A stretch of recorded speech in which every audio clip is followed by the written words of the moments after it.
Merci, monsieur le maître de cérémonie. Je voudrais d'abord vous dire que lorsque je suis à Thiès, en 2017, suma xel day sore, je pense à 1987.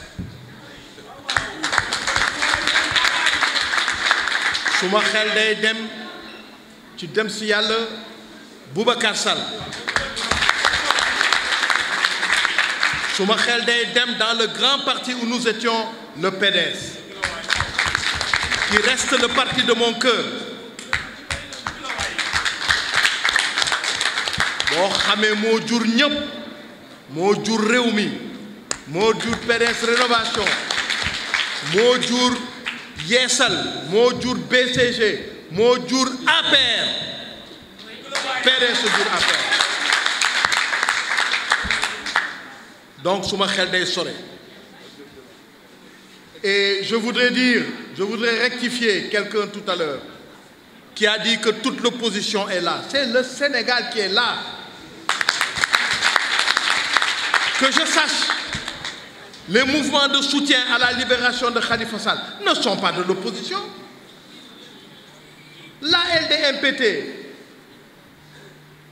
le parti du maire Cheikh Gueye, que je sache, la LDMPT n'est pas de l'opposition. Les membres du Parti socialiste qui sont là, le Parti socialiste n'est pas de l'opposition. Nous sommes du Sénégal qui refuse. Man mi di wax, mais j'ai élu Macky Sall président de la République. Macky Sall màggee naa ko fukki at ak juróom-benn dama koy tooñ ne ko bu ma doon jigéenu tukkuleur jur naa la. Kon nag quand il s'est agi de principe, pourtant ñoo bokkoon, j'étais dans Benno Bokk Yaakaar avec lui, ñoo bokkoon. Quand il s'est agi de principe que le journal populairement interrogé man ne ko arrestation Khalifa Sall ànduma ci te ba tey ànduma ci. bi ñu demee ba dem ma gis ne mere na ma bàyyi ko fële ma ànd ak ñeneen. Ça ne veut pas dire que demain daje mënul am, on ne sait jamais, mais dama ne il n'y aura rien tant que Khalifa Sall n'est pas libéré. Khalifa Sall est arrêté injustement. Je voudrais remercier Moussa Tine ci lu mu wax sànq. Effectivement, la presse n'est pas au courant, vous n'êtes pas au courant. Nous avons rencontré pratiquement toutes les grandes ambassades de Dakar, accréditées à Dakar, de l'étranger. bu ci mujjee bi mooy États-Unis te dégg nañ li ñu leen wax heure bu may wax ak yéen nii Barthélémy Dias ak xaritam ñu ngi wax avec le Sénat américain. Il est à Washington. dañu toogul te duñu toog li ñu ko tuumaal nii tuumaal la sosal la lu ñu teg ci deram c'est faux. Moi qui vous parle, j'ai été comptable public nommé par arrêté du ministre des Finances et affecté à l'étranger. Kenn du ma nettali, on ne peut pas arrêter un ordonnateur et laisser des comptables publics ci biti bu mu nekk. te les finances publiques yàlla daf ñu may ñu jàng ko xam ci dara. J'ai été comptable public il y a plus de 40 ans. Mais toutes les règles, tous les principes de base, mooy diriger, mooy régir comptabilité publique ba tey. En comptabilité publique, le comptable public est le premier responsable et il est plus responsable que l'ordonnateur. Donc mënul ordonnateur di ko tëj ngeen bàyyi les percepteurs ci biti. Mais les percepteurs vous ne pouvez pas les arrêter non plus parce que ñoom c'est des inspecteurs du Trésor. C'est des cadres supérieurs, c'est des inspecteurs lu que de tout, ils sont de classe exceptionnelle wala ils sont principaux. bu ñu yëkkatee 30 millions weer bu nekk jox ko benn gestionnaire ne ko tu tiens ça à la disposition du maire ñaar ñu toppante def ko c'est que c'est légal. L'affaire là c'est une caisse, ce sont des fonds politiques, c'est une caisse noire, ce sont des fonds politiques. donc ñun nekkuñu ci politique démb ñu ngi ci politique ëpp na fanweeri at heure bu ñuy wax nii renseignements généraux yaa ngi fii bindaleen ne man Jean-Paul Dias j'ai dit Macky Sall na bàyyi Khalifa Sall su ko bàyyul jàmm du ko am. Ne dites pas vous avez entendu, dites Jean-Paul Dias a dit ça. Voilà. Mais nous qui avons quand même yaakaar. Alors on nous dit, parce que des femmes ay jigéen à Dakar, ñu ne dañu bëgg a def yaramu neen dañu bëgg a def yaramu neen pour def marche. Ah non kooku dëppoowul ak suñu diine kooku et cetera. On s'en fout. Elles n'ont qu'à le faire. Voilà. nit a jóge présidence dem fekki femme yooyu ne leen sarax leen ñu bu leen ko def mais nous sommes des Sénégalais jigéen ñi bu ñu defee yooyu am na loo xam ne buñ la ko wone rek nga uumu dama ne jigéen moo génn présidence dem ba foofu di seeti ñooñu di leen ko wax boo leen bañee ñàkk a tegin googu am su fekkente ne sax ñàkk a tegin la soo leen bañee mu am bàyyi leen Khalifa Sall.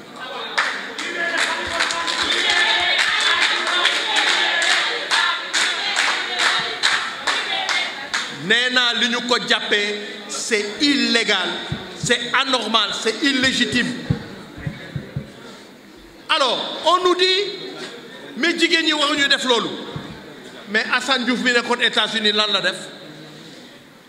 def lu gën a pire loolu mais américains yi dañ ko ne ñibbil sa Sénégal mais lu tax tëjuñu ko parce que américains yi dañu ne gouvernement du Sénégal boo leen ko tëjee ñu digaatle ko ak yéen loolooy dëgg bi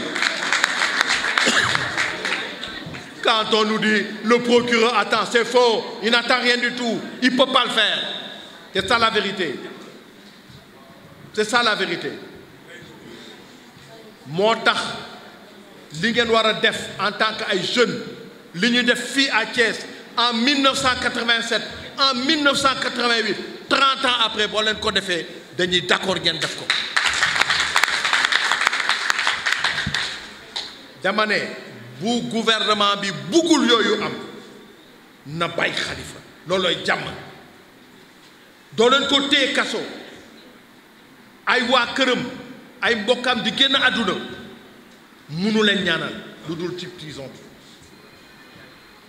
yaayam bi ko jur tey nii ëpp na 84 ans damay ne nit da ngay ànd ak sa xel léegi nag amul force bu mun a retenir kenn dama leen di fàttali Burkina Faso bërka démb xool leen ni ñu génne Blaise Compaoré man dem naa Burkina ay yoon j'étais convaincu que Blaise Compaoré kenn mënu ko fa génne eh bien c'est le peuple qui l'a sorti de là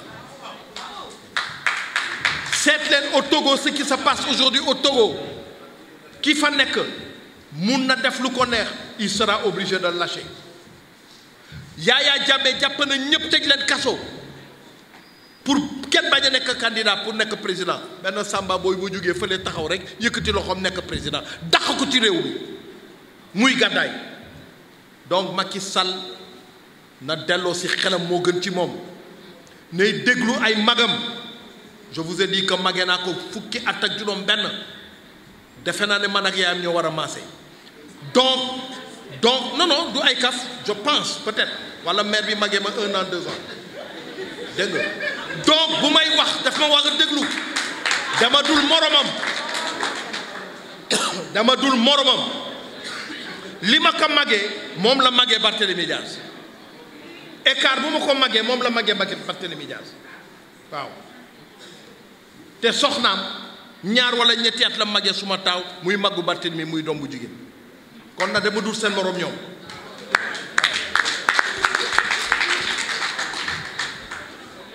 je voudrais terminer par 2 choses encourager leen mais demander que yeneen région yi ñu touché leen noonu la tudd je lui dis na wax ak gaay mi bu mënul wax ak gaay mi ñoo ñu wax parce que ñoom ñoo ñu lay yëpp ba ci Cour suprême man bi may jàng droit ñoom ils étaient au lycée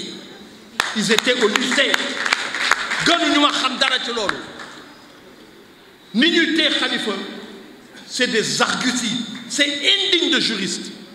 C'est des raisonnements indignes de juriste.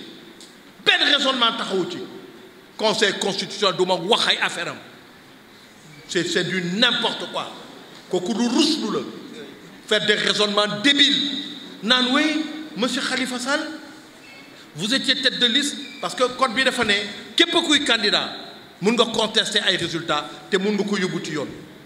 Vous étiez tête de liste oui mais national c'est-à-dire ce qui concerne la liste départementale de Dakar amuloo ci wax amuloo ci loo ciy wax.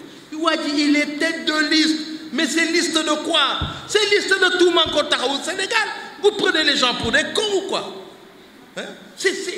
Kooku kenn xamul lan la. C'est honteux, c'est scandaleux, c'est minable, c'est médiocre, c'est insultant, c'est indigne de juriste. man ñooñu xeeb naa leen ñoom ñëpp moo tax keroog maa ngi wax ak benn jury avec un magistrat mu naan ma waaw xam nga la meilleure formule aurait été comme que président Wade ñëw def li nga wax kii ma ne ko et vous là yéen lu tax moom mu war ko def te yéen ngeen xam ne nekku leen ci dëgg. On te dit oui, Cour suprême, alors on a débouté Khalifa parce qu'il n'a pas provisionné, cautionné 60 000 francs. Mais vous nous prenez pour des idiots. La loi dit que quand tu es en prison, tu es en détention, tu ne cautionnes pas. C'est ce que dit la loi. Alors, il est en prison ou il est dehors? Non mais c'est... Moi d'ailleurs, je vais rentrer, je vais prendre mes diplômes de droit, je vais les déchirer. Je vais les déchirer. Donc, j'ai été un peu longuette, excusez-moi. Je vais être aussi obligé de vous quitter parce que je suis là depuis 16 heures.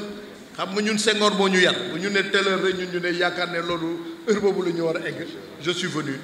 Mais je voudrais vous encourager. J'ai accepté de faire le déplacement à la demande du député Moussa Tine. Et je voulais vous encourager. Je ne pensais même pas là. Par réaction, elle me le disait tout à l'heure.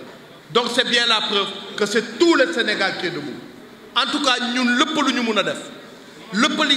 c'est de notre temps, c'est de notre âge. On le fera. Je vous encourage. Je vous encourage, messieurs les maires aussi, Yanitam, je vous encourage, vous tous. Parce que nous sommes barrés. Mais nous nous dans les listes de Benno Bokk Yakaar. Ku mel ni Idrissa Seck lu tax muy ñëw di nekk ci département bi mënoon na ne non man damay nekk sur la liste nationale à une bonne place. Il aurait pu, il avait la légitimité. Gakou pareil, Kenen pareil, mais ils ont accepté d'aller au charbon. Moi-même qui vous parle, je m'étais proposé pour aller au département de Dakar, que nous avons gagné d'ailleurs, que nous avons gagné. Département de Dakar que nous avons gagné incontestablement. Donc, que ce soit les maires qui sont allés au département, que ce soit les maires qui ont été suppléants, que ce soit tout le monde, toutes les personnalités, toutes les autorités, tous les leaders, je voudrais les encourager. La lutte va continuer. Ba Keroog Khalifa di génn di moom boppam maa ngi leen di gërëm maa ngi leen di sant wasalaam.